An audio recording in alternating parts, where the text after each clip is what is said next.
వాయువ్య బంగాళాఖాతంలో అల్పపీడనం కొనసాగుతుంది. దీని ప్రభావంతో ఆంధ్రప్రదేశ్లో ఏ జిల్లాలకి వర్షాలు కురిసే అవకాశం ఉంది? నిన్నటికి ఈ రోజుకున్నటువంటి తేడా ఏంటి? ప్రస్తుతం మనతో విశాఖ వాతావరణ కేంద్రం అధికారి జగన్నాథ్ కుమార్ ఉన్నారు. ఏం సార్, అంటే వర్షాలు ఏమైనా తగ్గే అవకాశం ఉందా, లేకపోతే హెవీ రైన్స్ ఎన్ని జిల్లాలకి అలర్ట్ అయితే ఉంది? ఈ రోజైతే విస్తారంగా పడే అవకాశం ఉంది. రేపటి నుంచి తగ్గుముఖం పడతాయి ఒక 3-4 రోజులు. ఓకే, మొదటిది వాయువ్య బంగాళాఖాతంలో నిన్న ఉన్న అల్పపీడనం ఈరోజు ఉదయానికి అది సుస్పష్ట అల్పపీడనంగా వాయువ్య బంగాళాఖాతంలోనే పరిణతి చెందింది.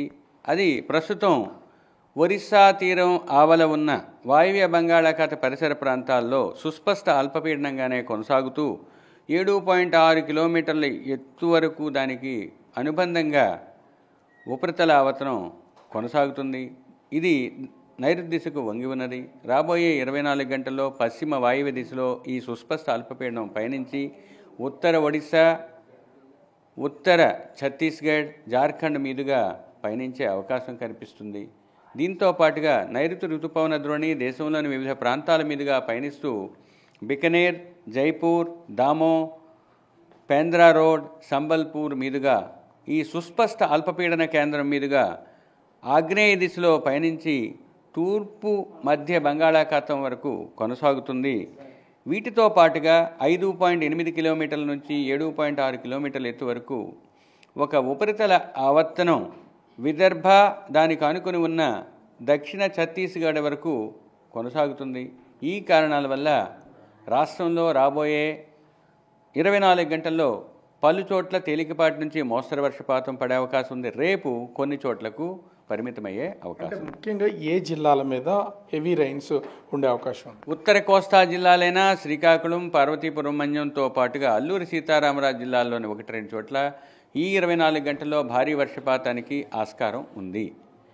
ఇక రాష్ట్రంలో మొదటి 2 రోజులు కూడా ఉరుములు మెరుపులతో పాటుగా సుస్థిరమైన బలమైన ఋతుపవన గాలులు 40 నుంచి 50 కిలోమీటర్ల వేగంతో వీచే అవకాశం ఉంది. ఇక కోస్తా తీరం వెంబడి తీరం ఆవల మొదటి 2 రోజులు 40 నుంచి 50 కిలోమీటర్ల వేగంతో గరిష్టంగా 60 కిలోమీటర్ల వేగంతో ఈదురుగాలు వీచే అవకాశం ఉన్నందువల్ల ఈ 2 రోజులు తీరం వెంబడి తీరం ఆవల కూడా మత్స్యకారులు వేటకు వెళ్ళవద్దని హెచ్చరికలు జారీ చేయడమైంది. ఇక ముఖ్యంగా 3వ రోజు 4వ రోజు తీరానికి కొంచెం దూరంలో అటువంటి పరిస్థితి ఉన్నందువల్ల ఆయా ప్రాంతాలకు కూడా 3-4 రోజులు వేటకు వెళ్ళవద్దని. గత సంవత్సరంతో పోలిస్తే ఈ సంవత్సరం ఇప్పటి వరకు ఉన్నటువంటి వర్షపాత నమోదు ఎట్లా ఉంది అసలు? అంటే గత సంవత్సరం కంటే ఇప్పుడు ఎక్కువ ఉందా, తగ్గిందా? రాష్ట్రంలో ఇక సీజన్ అయ్యే వరకు క్యాలిక్యులేట్ చేయకూడదు. సీజన్ అయ్యే వరకు అంటే సెప్టెంబర్ 30th తర్వాత రాష్ట్రం మీద ఎక్కువ ఉంటే ఏ విధంగా ఉంది? అది సబ్ డివిజనల్ రెయిన్ఫాల్ అంటాం.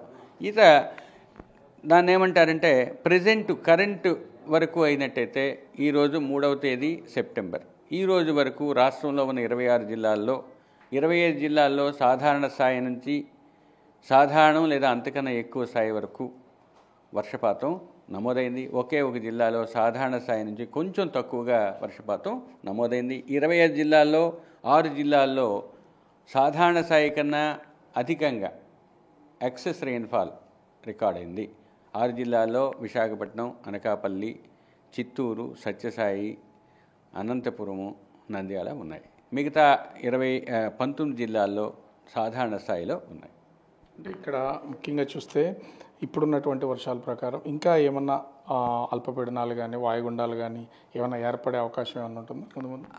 6వ రోజు 7వ రోజు ఇంకా వచ్చే అవకాశం ఉంది. కానీ ఇంత ముందుగా చెప్పటం అస్పష్టత ఎక్కువగా ఉండే అవకాశం ఉన్నందువల్ల అనిశ్చితి మోడల్స్లో ఎక్కువ ఉండడం వలన సాంఖ్యికీయ నమూనాల ప్రకారంగా ఈరోజు చూసినట్టయితే 7వ రోజు మళ్ళీ చిన్నది ఉపరితల ఆవర్తనం ఉండే అవకాశం ఉంది. ఏదైనా ఉన్నట్లయితే మీకు తెలియజేయడం జరుగుతుంది. ఇంత ముందుగా చెప్పటం అస్పష్టతకి దారితీసే అవకాశాలు, తర్వాత అస్థిరతకి దారితీసే అవకాశాలు ఉంటాయి. కాబట్టి అనిశ్చితి ఉన్న విధంగా మనం చెప్పడం కరెక్ట్గా.